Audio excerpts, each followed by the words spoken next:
I'll make sure I refresh and everything. Hey, everyone who's joining. We're just hitting go, so it will be updating very, very soon, hopefully.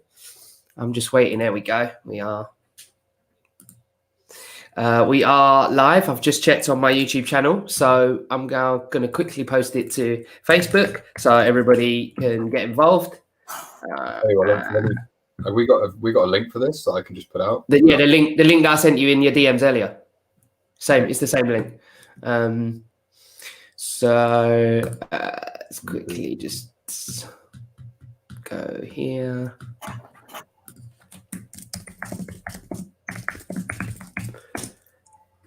James,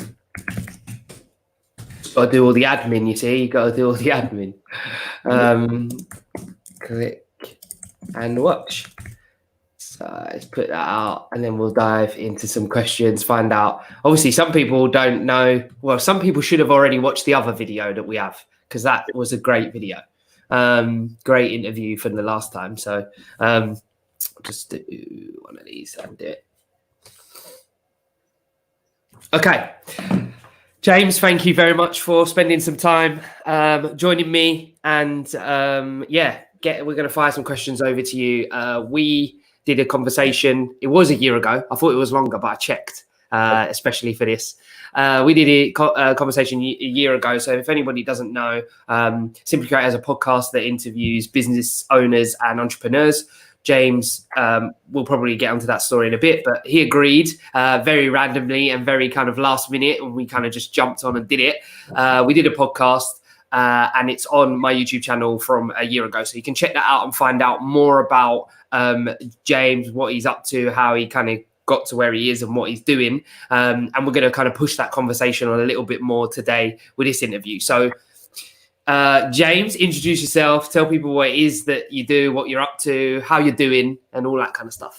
How am I doing? I'm doing okay. Yeah. Thanks again for bringing me on for round two. The first time, like you said, it was a year ago, and it was actually quite phenomenal because I didn't really. That was probably my first ever interview, like over a video call, and the amount of times after that, in terms of business meetings, meeting new people, they said, "Oh, I've seen your video." And because it actually was a case of when people were Googling me to check me out before a meeting, your video was coming up top. So guys, if you haven't checked it out, you're probably going to have to excuse the baby face. I mean, I've got one now, but it was even younger in that but it's definitely worth a watch. It's very interesting. You do a really good job, mate. And very entertaining. So thank you again for inviting me on. For anyone who doesn't know, I am the founder and essentially the face of the Rich Kids of Instagram. Which is an Instagram profile. It started off in 2012, which seems scary that it's almost 8 years. And we showcase the lifestyles and essentially content of the wealthiest kids in the world. These kids that like to show off, also kids that don't necessarily show off, but are from extreme wealthy backgrounds. So that's really my wild life. And from that, I've built a career around it. I now work with these individuals all over the world on sourcing different things for them, whether or not it be a new car, a flat, an apartment, a handbag, a watch, whatever it may be. So we've almost become a concierge lifestyle facilitator, and it's crazy. You learn a lot about cultures, you learn a lot about perspective and money and how the world is changing, and development in terms of a person as well. Like some of these kids that I've known since the age of 16, you see them grow up. It's weird because as a 27-year-old, you almost feel like a bit like a parent figure to them. But you see how they go from trashing hotel rooms in 5-star venues to settling down, finding a girlfriend or boyfriend, and then asking me, James, where do I get an engagement ring from? Or I need help with this apartment. And it's fun. It's fun. I'm very fortunate to know that I understand what makes me happy. And I've been very lucky to have a career that I believe I'm enjoying every minute of it. And even though we have good and bad days, I still wouldn't change it. So very lucky. I think, again, going back on the last podcast when we did an interview, if you want to find out kind of how James got started, he is probably the original selfie taker, but you'll have to kind of watch the other one to find out more. But so that was the start and how you've moved on. And what I want to find out a lot more today is the place you're in within the current scenario. So there's going to be no avoiding the situation, of course, with COVID-19 or coronavirus or lockdown, whatever anyone's calling it. But from a business perspective, because I can appreciate, obviously, everybody's going through ups and downs at home, but businesses are too. And someone who has a background of having their own ups and downs without this kind of stuff, what would you say? Okay, so at the beginning, take me on a journey of how you were feeling when it first happened, the middle part, and kind of where we are now. So have you been on a journey yourself, or has it been fairly consistent? It's a completely out of the box. I keep saying to people, and people are getting sick of me saying it, what a time to be alive. I mean, our like grandparents obviously lived through a world war, famine, rations, things like that, but they were never told to stay in their houses when we had essentially the world at our fingertips. So it's a really interesting time to be alive. I was very fortunate. So the end of last year, I went over to Tokyo for the Rugby World Cup, and I saw Asian culture and mask wearing and things like that. And it was quite interesting. I thought, is it really like that bad over here with tropical diseases and tropical flu? And I kind of just couldn't understand how you go into a supermarket and you pick up a loaf of bread and there'd be like a rack with masks next to it. It's kind of like the norm, right? Yeah. And, we came back, and obviously, I think it was December, the first like coronavirus news story started coming out, and it was a bit like, oh, it's only in China, and then you see a couple of people in London wearing masks, and that's just kind of the norm. It used to be the norm. Now it's everywhere. And yeah, we kind of, I did think it was going to maybe make more news, but I couldn't ever predict that it was going to literally ground life to a halt in so many aspects. So since we did our interview, I've got involved in a fintech, which is all to do with luxury awards and restaurants and fine dining. Yeah. As you can imagine right now, no one's going to a restaurant, no one's dining. And that industry I've seen firsthand. I've seen people go to jobs on the Wednesday and then told at Wednesday lunchtime, by the way, we don't know if you're going to come back.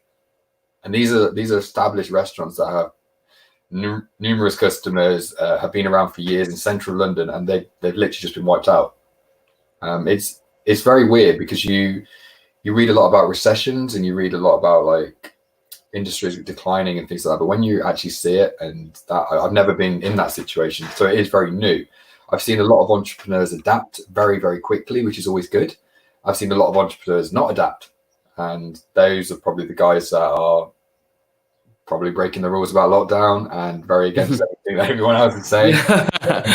But that's just like life. People will survive if they choose to adapt, and I've been very. And in your industry, in your section, like you said, that's been affected massively. Have you felt like you and the team or people around you in that industry have adapted and have done things to, keep things alive, or is it a kind of sit tight and wait and try and get it through to the other side? I think it's a case by case scenario, and I mean, I'll give you a prime example. You've got the big established restaurants in central London, the likes of Sexy Fish, Annabelle's. These restaurants are like 150, 200 pound a head, right, for a decent meal. Never do take there, by the way, because you're just going to spend too much money. And these places are shut, but they're making packed lunches for the NHS workers right now. And it's not massive money what they're getting, but they're doing it to keep brand, they keep faith, and they hope that one day they'll open the doors. And even when they open the doors, they don't even know what it's going to be like. Because I remember I read about 6 weeks ago, there was a report, a scientific study that they said if they spaced out the tables, it'll be fine. Within 48 hours of that going on the internet, there was other scientists saying, no, this evidence proves complete opposite, that it's actually exceptionally dangerous to do that. So now the restaurant industry is literally, they don't know. And that is very, very scary. I mean, you're talking thousands upon thousands of businesses that have been established there that employ so many people, particularly young people in hospitality. A lot of foreign workers here in the UK, guys that are probably living, I hate to use that phrase because it's in the hospitality industry, but hand to mouth. So the pressure these guys are under to pay their rent, to save, to maybe study at the same time. It's a very, very tough industry, and I hope that we can get through it. I hope that the industry can adapt for whatever the lockdown restrictions will be, and that they can somehow get at least a little bit of the revenue that they would have had. Because we're also entering the summer. And if you think about that, again, you're entering the period where people are either going on holiday, travel industry is not going to get any money. And if the people are traveling, they're going out to places, aren't they? They're doing tourism stuff. They're going to the food gardens. They're going to they're going to seaside. They're going to of course. And all those industries which are so seasonal, they don't have. They might as well just say 2020. We're not going to make any money, but they're still going to have the costs. So it's a very interesting time. I'm always very passionate about entrepreneurs being innovative, and I do think a lot of people will come out of this stronger. You look at 2008, some of the amazing companies that were formed then when the banking crisis happened. The difference between then and now is that when that recession happened, we didn't have any money. But this recession or economic crisis, we have money, but we're not allowed to move. So it's a very different problem. But I do believe that a lot of people will come out of this and will make themselves better, probably be able to prosper a lot more healthier than before. They've looked at their costs, they've looked at things that they didn't need. It's an opportunity. Let's go even deeper then and put you on the spot a bit. What do you think are some of the things, or if you can think of anything, because it is really on the spot, some business owners can be doing right now to give themselves a better chance? I have a follow-up question to that as well. If you haven't got an answer for that, I can. I got asked this question yesterday. Okay. We were just during a call. Doing this right now, getting online. People have put off for a long time. Established brands, established businesses have never really considered social media. They've never considered the internet like a priority. It's kind of a nice to have. Oh, it would be nice to have a website. Not we need a website because we need to keep our brand. We need to attract customers. We need to look at other opportunities to essentially grow and develop. So I hope that is something that people are going to genuinely take seriously now. I mean, you look at the growth. I don't like using it, but you look at the growth of TikTok during all of this. TikTok. Are you on TikTok? I am on TikTok, but I don't take it seriously because I feel like I've missed the boat on it. Being completely honest with you, I've got friends. I've got one friend who is a good mate of mine. He was on it from the very start, and he kept saying, "James, this is going to go. This is going to go." I actually said to him, it's going to take something incredible for everyone to go on that because everyone's just addicted to Instagram and Facebook. And obviously COVID-19 happens, everyone starts doing the weird and wonderful dances. And he is like, I think he's got 450,000 followers or whatever. He's come out of nowhere. It was very interesting when I first got on TikTok because I did a couple of videos and they went big, like huge. I think one of my videos hit over 1 million or something views in 48 hours, which is just crazy. But now you'll do a post and it'll reach like 2,000 to 3,000. It's very, very sporadic. The algorithm. It definitely has already changed quickly. Like I've been on it for a little while now, since the beginning of 2020. But I was kind of posting here and there and not giving it my attention. And then, like you said, kind of I don't necessarily feel like I missed the boat, but I feel like definitely there was a time when you were, could go viral in an instant. Do you know what I mean? And I think that's kind of faded away. And there was a time when Instagram was the same, right? And I think this is like speaking from my own personal experience on this. When I say I missed the boat, I looked at it as a business. I looked at it as a business case. So I thought, how do I make money out of this? Because for me, the audience was too young and brands weren't going to pay for me doing silly dances or getting wealthy kids to do crazy stuff. So I thought, okay, I'll just leave it. And that, again, probably resonates with what I just said. People need to look at things as not a business. It's not as, how does this make money? Instead, look at how many people are watching it. Are people engaging with it? That's the big thing.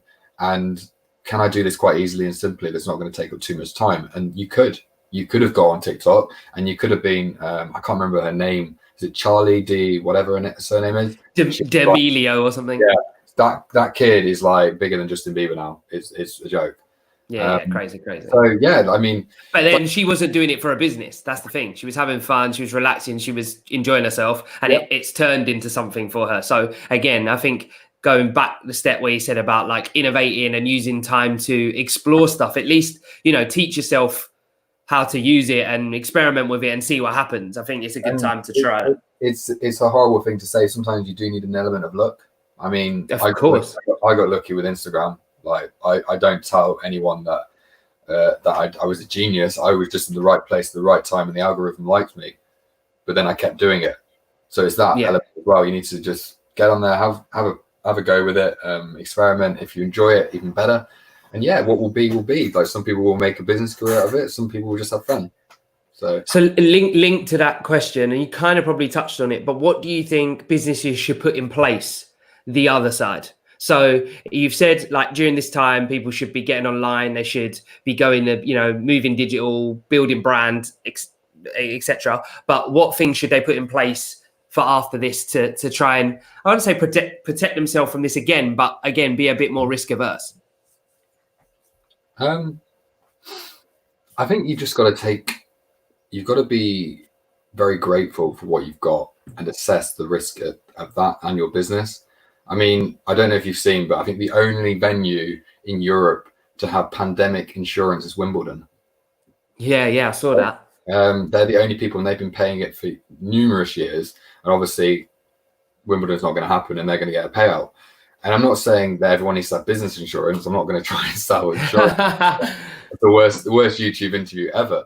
But I just think maybe like looking at risk, looking at streamlining, looking at what's good for the business and longevity versus what's good for your ego.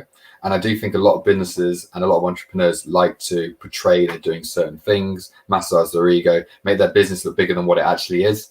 And essentially they're putting themselves more at risk that when something does like happen like this, it exposes them and they lose everything. When really you need that core engine that can literally be, invincible in times like this. I agree. That's good. I always try and look at everything as an opportunity. So if something bad happens, what's the opportunity to never make that happen again, make things better, or just see the warning signs of it? I don't think you can see the warning signs of a pandemic as good as this. Well, unless you're a scientist, no chance. We all saw it, but we didn't see the world going to be closed down. Can we make this better? Yeah, of course, everything can always be made better. And can you stop it happening? Probably not. It's nature, right? And we're always going to be susceptible to that. So in terms of your answer, I think it's just an opportunity to make sure your business is safe, efficient as possible, and you've got a plan, because these kind of things do happen. Yeah. What's one of the biggest questions that I've discussed quite a lot with businesses and people in general, and it kind of goes like for like, is what do you think there will be a change? Things will change in the aftermath, in the next, let's say, 6 months to a year. Do you think we have gone through any kind of behavior change? Do you think it will revert? We'll go back to the way things were in terms of if you think about what a bit later on, clapping the NHS and people showing them that kind of kindness, and it kind of been a big thing. Do you think that continues? Do you think that fades away? Do you think anything changes because of it, positive or negative? Everything rolls around behavior to do habits, right? So if you've had a habit to not appreciate the NHS, to not appreciate the little things in life, having food in your fridge, having 4 walls, having a Wi-Fi connection, having things like that, then this is obviously going to be really traumatic to you. So I think this time during lockdown has probably put things into perspective. And I actually really hope that our generation, the millennial generation, even the generation below, really understand the value of our health system that we have here in the UK, of the fact that you can press a button, send a message to the other side of the world. We live in the most connected generation ever. Can you imagine being in this situation without the internet? Can you imagine it? It would be hell. It would be absolutely hell. We're so lucky. I mean, I keep seeing it on social media where it's like our grandfathers were asked to go to Germany and be shot at, and we were asked to stay at home. I mean, it's little things. So I do think the world will change for a short period, and then I think we'll go back to normal, if you will. But I would like to say that it will affect the behavior of the people that are alive today. Maybe not necessarily the little kids, they might not understand it, but especially our generation, probably for the rest of their lives. Just like a war, just like an invention. I mean, diseases have always been around. I don't know if COVID-19 was like the plague, but imagine being in the plague times. How many people passed away? They didn't understand it. They didn't have any idea. People were just dying. And like you said, there was no, it was like they like nail your door shut and put X's on it to say that you had it. So you weren't, not only didn't you not have Wi-Fi, you definitely weren't going anywhere because they weren't even letting you out. Yeah, I would get food. Most people actually died from dehydration and diarrhea during those times, and actually plague. So in terms of the world being changed, I do lose my patience with a lot of people that are very, very down at the moment, and it's quite selfish to say that, but that's only because I know, and I'm very lucky that I've got my mindset in a strong position to realize what actually is important. So yeah, I do think people change. Have you changed anything in terms of in this time for lockdown for you? So is there anything you've implemented in your business or anything you've implemented in your lifestyle or mindset that's either helped or you weren't doing before? Yeah, I'm working. A lot of things have happened since we last did an interview, and one of the best investments that I ever did, I actually got myself a life coach, right? So a lot of people are like, what's that? You got a therapist? Oh, yeah. No, he's not a therapist. The guy I talk to about life. Like, sometimes I'll talk to him about work. Sometimes I'll talk to him about relationships. Sometimes I'll talk to him about, I don't know, like sport, anything. Just talk about life, right? And his name is Dr. Rakesh Rana at the Clear Coach. There you go. That's his plug. If you could put a link, I'd be really grateful. But definitely will. He's a brilliant guy, and the more I can say to people, look at skills, look at services like that, you will not regret it. Please take some time out of your day just to have a look, because I didn't believe in it. I was very much like, oh yeah, mental health, that's for people that are it. And it's not. So things that he's like brought into my life, things like meditation, planning, just different perspectives on things and being able to kind of switch off, which I didn't do before. And one of the best skills that he taught me was the ability to take a step back and just kind of say, right, that's it, work's done, I'm going to do this. Whereas before I used to kind of like put it into my head and carry on with whatever I was doing. But if you keep doing that, your mind will get full. And I think that is something that I've been very grateful to have during this period of lockdown, because I've stopped watching the TV. I hate seeing notifications come up about how many people have died every day. I don't want to take that, because it was affecting me very early on during this. And it was going into conversations where I had to like kind of focus. So in terms of me, I've been very self-conscious and trying to like look at, okay, is this motivating me? Is this a good decision with my time? I mean, we've all only got 24 hours in a day, so we've only got that amount of time to use wisely. So for me, that's one of the biggest things that I've been doing during lockdown, is just looking how much time I'm spending on things. And it's quite refreshing, because I've actually said no more than probably ever in my life to a lot of opportunities, a lot of people, a lot of conversations, but I'm making myself more efficient. Inevitably, I'm getting happier. And yeah, although this situation isn't great, I think it could be a lot worse. So yeah, you've used it to take out what you can from it, which I think is what often people get stuck with doing. The walls close in, literally, in this case, and they get a bit stuck with how they move and open the doors again. But they have to think of different ways. I mean, again, I'm a massive advocate for innovation as well. The way people need to kind of keep reinventing themselves as much as they can, not necessarily as people, but I suppose that might be a case. But within their business, they need to do what they can and give more time to it. This is an opportunity to reinvent yourself. Like, you're never, ever, ever going to have an opportunity, and hopefully, touch wood, everyone else, we're all going to survive this. You're never going to have an opportunity in your life where the world is going to be shut down. You're going to have this much time to work on what's in between your ears, and so much time for you, not anyone else, for you. So if you do want to reinvent yourself, if you do want to say, I don't want to do that when I get out of this, or I do want to change my diet, I do want to start working out, I want to start learning a new language, I don't want to be friends with that people anymore, I want to have friends of that aspirations. This is an amazing chance. And I've said from day one, like, this is the only opportunity you're ever probably going to have to do that. So make sure you are using it wisely. Like, don't get me wrong, I get it. People like Netflix, but don't spend your life on Netflix. It's not going anywhere. Netflix is not going anywhere. You can watch it after. They're only making money, mate. So But yeah, just use it wisely. What do you say? What's the first step? Any advice for anybody I'll be honest, it's not necessarily advice for me because in this scenario, because I feel like I do all right with that kind of stuff. And but anybody who is struggling, who needs a first step of, well, how do I reinvent myself? What do I need to do first? Because I don't mind. I want to do it. I know I need to do it, but I don't know where to start.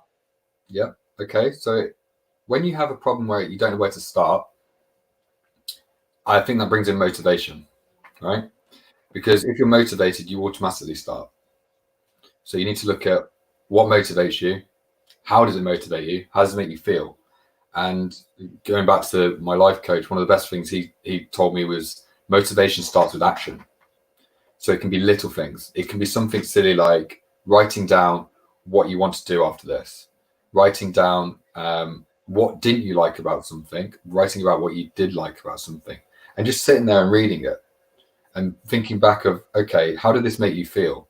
And trying to like look at, okay, if I want to start and I want to get to that goal, I need to feel this and this and this. So what got me to that? And it's a horrible phrase to use, but it is all about little steps and getting closer to it. But you need to find out those emotions, where you want to go. And some people don't know. Some people don't know where they want to go. So in that case, try and get as much experience of things as you can. Research, like we live in this connected world where you can learn languages, you can learn content, you can speak to anyone and everyone. If you don't know what you want to do, then do what makes you happy. If you don't know what makes you happy, then you need to find out, right? Because like and I think it comes down in the digital way, it comes down to intent as well. If you genuinely want to connect with someone and find out and learn from them, and because you don't know or whatever, and you engage with them, especially via social media in the right way, I think it can work. I mean, to be honest, it's an example. We're an example here because I sent you a DM for the original podcast. Yep. I said, look, seen your profile, seen stuff you've been up to. I'm interviewing business owners. Are you up for it? Now, I was genuine, and you obviously came back to me. But by putting yourself out, I had to put myself out there for that to come back. And obviously now we're doing another one. So I think sometimes it's the intent of going out and trying something in terms of making that first step comes down to, but the intent, and then see where it goes and see how that develops. And if you enjoy it. A lot of young, particularly young people, and it's not always young people, you can't be ageist, but a lot of people generally are scared. They're almost like talking themselves out of doing something, talking themselves out of writing that email, liking that post, engaging in that content, talking to someone. I think there's generally a problem with our generation in terms of picking up the phone. I mean, there's an issue. I can't answer the phone, but can you text me?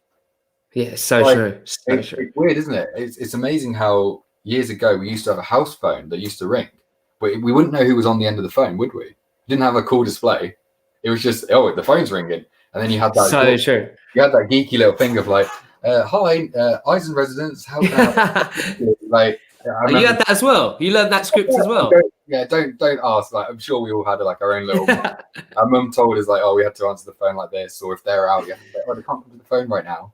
The world has changed a lot, and I do think that some skills need to be brought back, and being able to communicate effectively and have that understanding that the biggest risk you're ever going to face is actually not doing anything.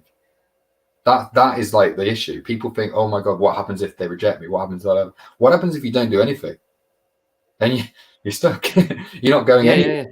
You're better off like trying, failing, and learning than just failing in general by not doing anything at all. Yeah, everything because you didn't move at all. Yeah. So true. So true. And yes, I definitely had to answer the phone exactly the same. I was definitely taught that, and it's true. We didn't even know who was on the other end of the phone, but we still picked it up. And now we do, and we don't. That's weird. Isn't it? It is definitely weird. We live in the generation that never wants to communicate.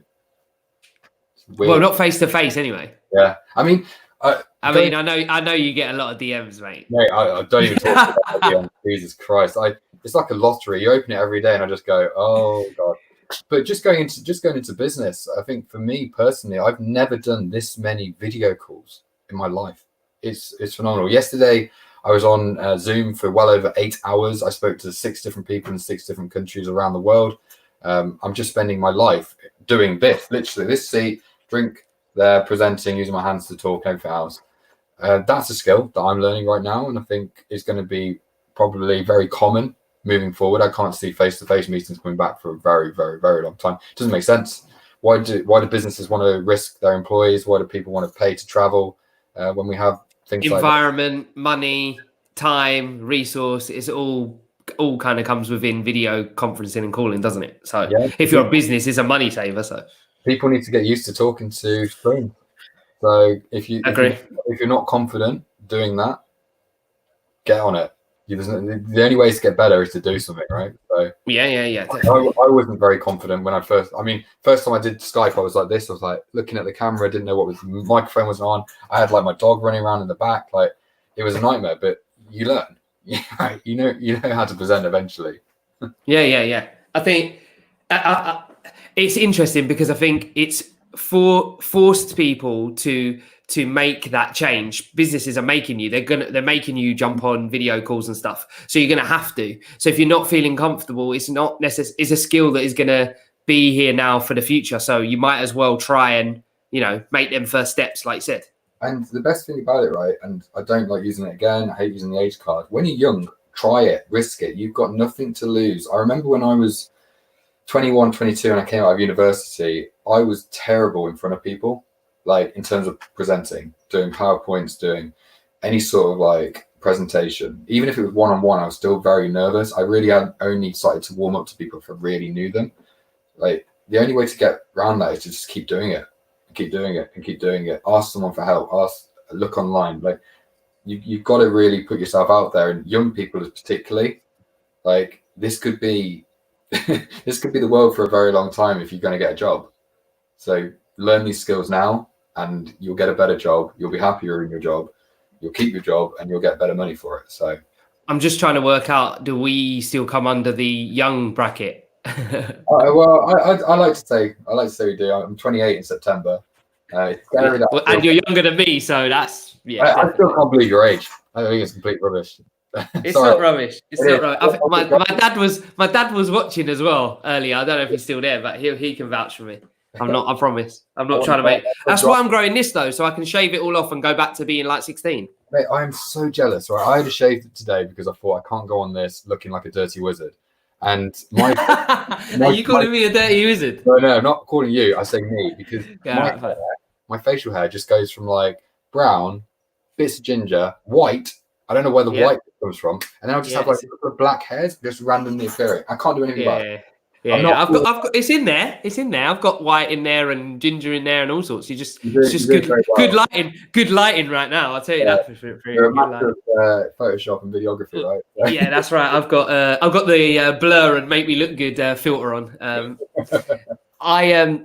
Going back, the reason is I think it's a saying that I've used so many times, but it's hard to make people that believe or have convinced themselves they're past it, or whatever age that is. So I'm not even giving that an age, but they've convinced themselves that they're past it, that they're not, that there's still so much time and there's so many things you can do and there's so many ways you can do it. And it's quick. In some cases, it's even quicker and easier than it ever was to kind of keep that momentum. But what would you say to those people? Because I've had those conversations. I'm like, you're not too old to learn. You've got a good understanding of it all already. Why don't you just dive in and get on it?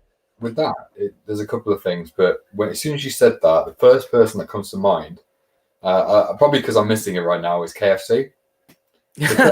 Colonel Sanders, I think, was 67 or 68 when he started his business. And now look at it. Yeah, definitely. So I mean that was during his time as well, when he didn't have the internet. He couldn't register a company under less than 20 minutes. He didn't have like the complete resources that we have at the drop of a finger right now. So I understand people are kind of like, oh, I've got responsibilities, and I get that. I think as you get older, inevitably you're probably going to want to settle down. You're probably going to want to have a bit more security, and feel like, yeah, okay, this is like the routine. I'm happy in this. And entrepreneurship is a lot about risk. But like you said, there's no reason why not to stop. And I think it's the same conversation you have with someone that says, oh, I failed. It's the same. People are like, oh, I'll fail again. And it's those people that, oh, I'm too past it, I'm going to fail. It's that you've got to get out of that mindset of, I'm going to fail, I'm going to waste my time, I am not good enough. If you say that, it drives me up the wall. I had someone on Instagram Live, I think it was a couple of nights ago, and they said, he was a young lad, he was 18, and he said, oh, I don't know what to do, and I'm not very smart.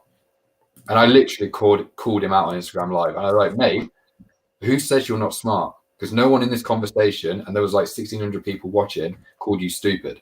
You're saying that you are stupid. Why would you ever want to label yourself as stupid? You are as smart as you want to be, and how you want to be portrayed. You can work on that. And I literally afterwards, I actually sent him a DM. We're still talking now, and I'm helping him out. That mindset of I'm not good enough, and I'm not smart enough, I'm not lucky enough as well. It's only ever going to play into that. It's what you think. It's inevitable. If you think that, that's what you're going to get. Yeah, and often someone along the way or some scenario has made you think that. You know, someone said to you at some point, you're stupid, or someone said, and it stuck with you, and you've kept that with you. And really, again, it comes down to mindset. You need to realize. I have, I don't know, you know what? If she's watching this, I will literally die. And if not, I'm going to send her this video anyway.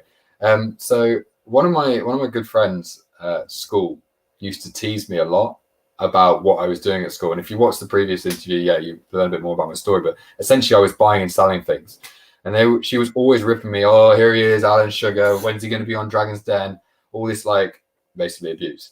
And at the time, obviously it hurt because you're a young guy and you're thinking like, oh, are these people right? Like, oh, because he or she is cooler than me and they seem to have a better life on Instagram, they must be right and they must have like, yeah, truth in their words. And it did obviously dampen how I was feeling at the time. But I think I genuinely believe the reason I've had a relatively okay and successful career so far, touch wood, is because I've ignored it. And I've just carried on doing. I don't look at other people's opinions. I look at either money, what comes in eventually, how I feel. If something makes me feel good and it looks stupid, I don't care. And it's a very selfish opinion to have. And I wish more people had that opinion. Agree. So, yeah, I think it's down to that. Everyone has trauma at some point. How did you go through that? You said earlier, it's kind of a recall from the opening of this, really. You said about kind of you found yourself now, well, not necessarily now, but you found yourself in being happy and you're happy with what you're doing. Yeah. But how did you find that? How did you get to that? What was it? A journey? By going through a lot, mate. If anyone has followed my Instagram for a long time, you probably see a transition just based on my Instagram stories of like this young show off, I would say, flamboyant show off in many ways, be it going out clubbing. Mate, is this before a year ago? Because I only started following you just a year ago. I was coming out of that phase when we like started the chat. But yeah, I used to party a lot. I used to think I needed to go on so many holidays. I used to think I needed a watch. I used to think I needed that type of girlfriend. All these perceptions at the time, and I think it was a question of I didn't really know what I wanted, but I kind of allowed other people to dictate that, which is really bad. And so I had to go through that. I had a really bad career move. I ended up losing a lot of money on a deal. I ended up getting fucked over royally. I didn't know what I was doing. I was living in Canary Wharf on my own, which can be a very lonely place. Shout out to anyone at Canary Wharf. I didn't really know what I was going to do, and I always felt that I had my life together and that I was doing the right thing. And I think when I went through that and my family started to really question me and they started to say, James, you're losing weight, you're hardly sleeping, my nan said I look like a zombie, which is horrendous to hear from a 70-year-old, that you look like a zombie. All these things like eventually came together, and I sat there thinking, right, I've got to do something. This isn't actually what I want to do. This doesn't make me happy. This doesn't make me feel good. So why do I want to do this? So yeah, that's when I really started looking at mental health. I started to look at what made me feel in a certain way. Like I said, writing these kind of things down, what my goals were, what my ambitions were, mapped it out. And yeah, I've just started focusing and leaning towards the good things rather than things that were taking up time and things that inevitably weren't actually what I want to do. I think one of the things is I missed out on when you were in Canary Wharf because we were meant to meet. So that was a shame. But, you know, reunion, I'm sure. at some point. But it just takes a lot for sometimes for people to look in the mirror. I think that's, you know, it's all well and good. People can look outward, but actually looking at himself is always the harder bit to do. On that, the one thing, and it stuck with me. One thing that it really got to me, because after I left this career move, it was about 3 weeks after, and I was living on my own. I wasn't in the best place, to say the least. I was not very happy in my head. I was like anti-women completely. I was drinking a lot. And when I say drinking a lot, I mean, I was probably having between like 8 to 10 gin and tonics a day on average. Because I would just go out, have a couple at lunch, I'd have a couple at dinner, and then I'd go out. And I didn't feel like I was an alcoholic or anything like that. Because at the time it made me feel a bit better. Not like a long-term thing, but it made me feel a bit better for just being social and drinking in Mayfair and all this other rubbish. And I got a phone call from a friend and said, "Oh, do you want to meet up?" And I hadn't seen him for probably about 4 months.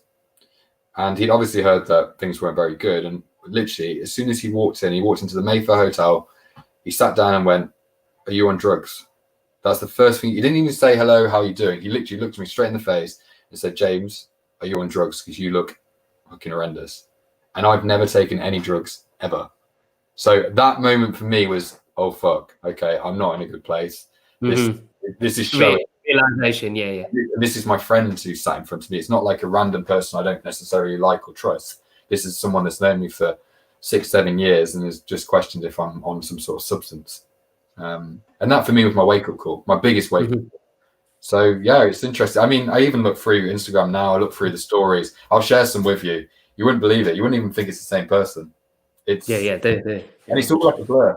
It's all a blur.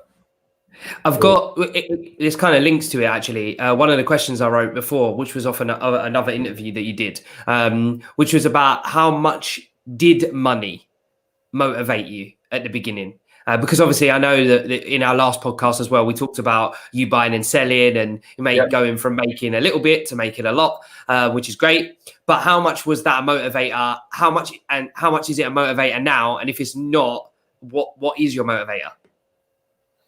I have a feeling it's not, because you're talking like it's that's changed now. It's not now at all. When you're young, it is. And it definitely was for you. It was when I was initially. Young. Initially, of course. I mean, I started buying and selling whatever I could because I wanted PlayStation 2 games. Right? That's why I got into business, because I think it was Jack 3D and the new Grand Theft Auto on PS. that Genius. That's a reason to get into business if ever I've heard one. Yeah, I mean that's why I wanted money. I wasn't originally from a very well to do background. I mean, not many people know this, but I actually shared a bunk bed with my mum until the age of 14. So that just puts in perspective my background and what we went through. So for me, money was a big motivation, but it was to get that money and use it to get to what I perceived as luxury for me, and it was the PlayStation 2 games at the time. But when it started to cascade and money was making more money, you've seen The Wolf of Wall Street, right? And how he essentially gets that buzz. It was the same. It was the same of how much did we make today? How many orders have we done?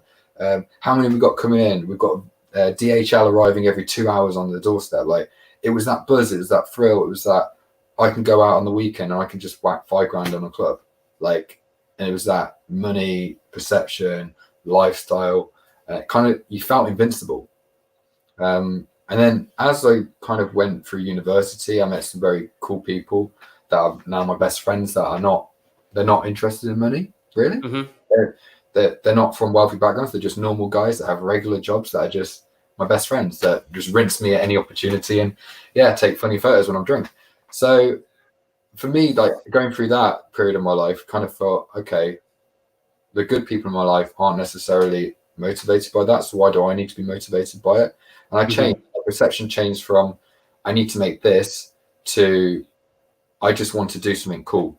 And what I mean by that is my biggest motivation, and it definitely is now that I've gone through that, is I like having ideas and bringing them to life.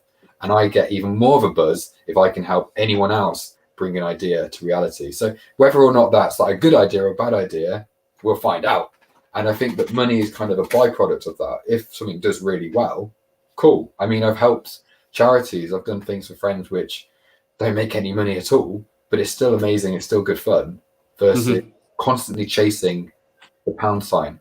And I do think it's like there's a proverb or whatever where it's like, if you chase it, you'll never get it. And I do definitely believe that, because in the city, especially the corporate world, the guys that chase it, they never get it. And when they get a bit of it, it's not good enough. So therefore, your mindset is constantly trying to achieve something that is not actually possible. And that's quite dangerous. And I think that's part of the reason why I lost my way. Would you say, you said you like enjoy helping people and businesses and stuff and with their ideas, you say that's a strength of yours? I'd like to say this. I try to say that I can help people with money. So if something's really good and I think, okay, you've got an amazing business plan, you're a good person, you're safe, you're reliable, I will invest. I put my money in because I want to help you. I want obviously a return because that's an investor, right? Of course. I think the best investments are time with people to help them develop, to help them get contacts. The biggest thing in life is network. If you have a good network, you don't need money because money will come because the money is in the network. And I think now we're so well connected, you need to utilize people in any way you can to get to that level, that skill that you need, that deal, that name on a document, whatever it may be. And that's what I do enjoy helping out with. And I'd say I'm doing all right with that. I mean, I've got some really cool people around the world. I've got some crazy people on WhatsApp, on my phone. Don't want to name drop or anything like that. But yeah, I've got a complete array of people. And that's only because I've learned probably over the last 4 years, that you're only as good as the people you know. You can't do everything on your own. Is there something that you think that you want to get better at? Or wish you could be better at, either way? I'm still waiting for my football dream, but you know. Mate, I don't think there are going to be many games anytime soon. But yeah, that's true. In terms of what I want to get better at, one thing that I really identified as a weakness is sometimes I'm too nice, and it's not a bad thing, but it can be used, and it can be used against you, particularly in a city environment, particularly in a city like London. London is a very tough place. No matter how much you want to dress it up, that there's money there, there's opportunity there. Where there's money, where there's opportunity, there's also a lot of people that will waste your time, fraudsters, criminals of different descriptions, and you can get into a lot of trouble. And the only thing that we all have in common is we only have time. So for me, I'd like to improve my ability to spot sooner time wasters or opportunists that are not necessarily what I perceive them to be at the start. And that's a skill that I'm actively working on. I think I'm getting better at it, only because I've had negative experience and I can see warning signs. It's like spotting red flags, right? But yeah, that's something that I'm actively working on. I don't know if it's a skill that you can necessarily learn just from a book or anything like that, but yeah, it's something that I'd like to get better at. Well, yeah, I know that you weren't obviously saying this, but I say stay nice, mate. It's keep the way you are, and you know, yeah, those people that are trying to take advantage they're the ones that need to step back and change, not you. The thing is, I agree. Like, you should always be yourself and treat people the way you want to be treated. That's how I've been brought up, and I don't care who you are. I don't care how much money you've got. If you are disrespectful, I'm not going to have it. Like, I'll just say bye. Yeah. Okay. Yeah. But I would say that people will always look at you in some aspect of what you can do for them. I haven't wasted anything. This is a really good time to start a company because investors are sat there, their bank accounts are full, people are still getting paid pretty much. And yeah, a lot of events, a lot of investments that would have happened haven't happened. So, I mean, if you've got a business idea right now, if you're able to put together a nice plan, start a concept, really hash down on what you want to do, how you're going to make money, how you're going to get to market, how you're going to grow and develop that. It's a brilliant time. It couldn't be a much better peak. So on the flip side to that, yep. Lots of people obviously are. I kind of probably am in the business world a little bit similar to you. So lots of people are talking business stuff. What about if you're at home and you're not thinking that? what about if you're at home and you don't know what you want to do in terms of, you don't want to you want to work in a career and you want to stay there and you want to do that? Whatever, I'm assuming you're going to say that's fine, but that is absolutely fine. Like my best friends all are like that, and I think if I hadn't have done what I did, I would probably be in that situation. All you can do, whether you're an entrepreneur, whether you're a healthcare worker, where you are, whatever you are, during this time, and best thing you can do in life is become a master of your craft. And what do I mean by that?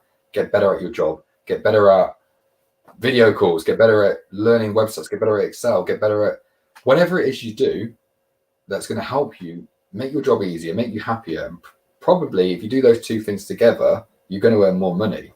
That's what you should be doing right now. I mean, the guys that are sitting at home in sales jobs, you should be like looking at how many different sales trainers there are. Like, there's so many different TED Talks. There's so much content out there to consume. You can't say that you haven't got time for it, because you have. Everyone's got time for it right now. So that's what I would say. I think if you're not interested in starting your own business and you're just sat at home and you're still furloughed or whatever it is, get better at your job. Or might be a chance for you to learn skills for that job that you really want. Maybe. I mean, there's going to be a lot of redundancies made. There's also going to be a lot of hires made. When there's redundancies, there's got to be hires somewhere. People don't go missing. So maybe look at your job market. Maybe look at a career move. Is there something that I should ask you? And I haven't. I think you've done is there something that people, you have it in interviews, you talk to people a lot on the phone, and you kind of think they should have asked me that, and it happens quite a lot. And if that's the case, what is it and what's the answer? A difficult one, I know, but I don't know if you are on the phone. I don't know if you're on the phone sometimes and you're having conversations with business owners, business people, entrepreneurs, potential entrepreneurs, and there's always something that someone misses, and you get off the phone and it's like, but why didn't they just ask me that? Or why didn't they just? And if there is that thing that you can think of, then what is it and what's the answer to it? If there's not, then that's fine. I feel a little bit safer that I haven't missed a great opportunity to ask you the one question. I'm just trying to think. That's such a good question. Like, that is really a good question, mate. Like, well done on that one. Like, put me under pressure. Always. I told you I was going to anyway. Yeah, no, you absolutely smashed that one right out of the park. I did not see that one coming at all. I think I'm just thinking of questions that haven't been asked to me, not necessarily over an interview, but during like a business conversation, or particularly investment pitches, right?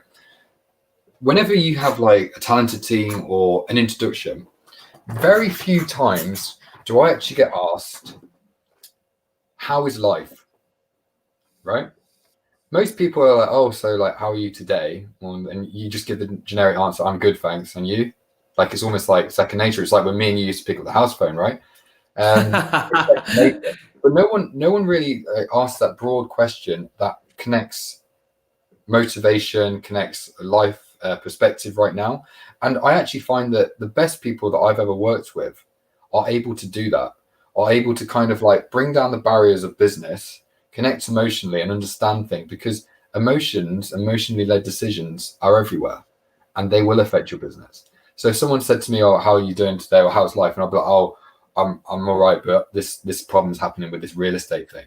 And they're trying to sell to me some sort of real estate thing. Then they're going to know, okay, we need to like tread carefully here rather than just go bang. Right. Yeah.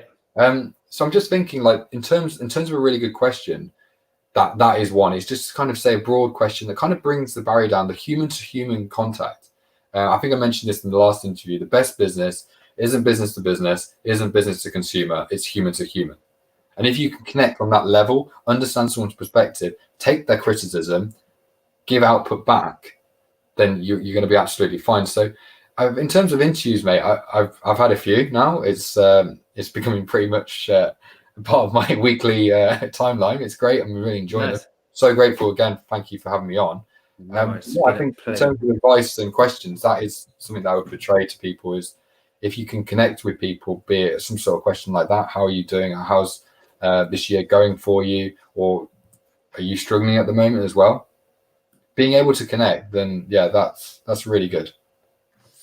Okay, well, it has been great to have you on, and thank you for your time. I really enjoy our conversations. I find them really easy. You don't necessarily find all interviews as kind of free flowing. And the last one was very planned. There are set questions I had for every sign of video. This was, I had a few guiding ones, but we kind of let the questions kind of go wherever they went. We did obviously have the opportunity for people to ask questions, which I would still invite people to do. Send James a message. Obviously, keep him genuine. Don't spam him. He gets enough of that already. But ask him any questions. And of course, you can ask me any questions, and we'll do our best to get back to you as and when we can. But I've now had you on my channel twice. And so I want to say, thanks for the first time, but also thanks again. It's great to have you back on. And it won't be as long between the next content we put. Yeah, I think we should. Yeah, I think we should. And if you think of a question, you can always send me a story or whatever of the question that I asked at the end, which was because you might come to you at a later date. Yeah, definitely. And one thing that I would suggest we do next time, and guys, if you're watching this, maybe put yourselves forward and get involved. Why don't we invite some more people onto the call? Why don't we get like 3 or 4? Let's do it. Let's do a roundtable discussion. Let's lay it out. Let's put the words to rights. Let's see how everyone used to answer their home phone back home. That's how everyone has to start. Yeah, brilliant. I mean, those are really good at the moment. I'm watching a lot of. I think Will Smith has got his own channel where it's called Round Table, I believe, or Red Table, and he literally gets his family around the table and they just throw a topic on the table and discuss. So, guys, get involved. Cool. Let's talk about setting that up. That'll be good. Just to have a play and see how it works. Let's do it. Cool. Look after yourself. Stay safe, you and the family. You too. Hope business carries on going well for you. And we'll catch up sometime when we're allowed to. Cheers, mate. Keep safe. Look after yourself. Thanks for everyone for watching. Speak to you soon.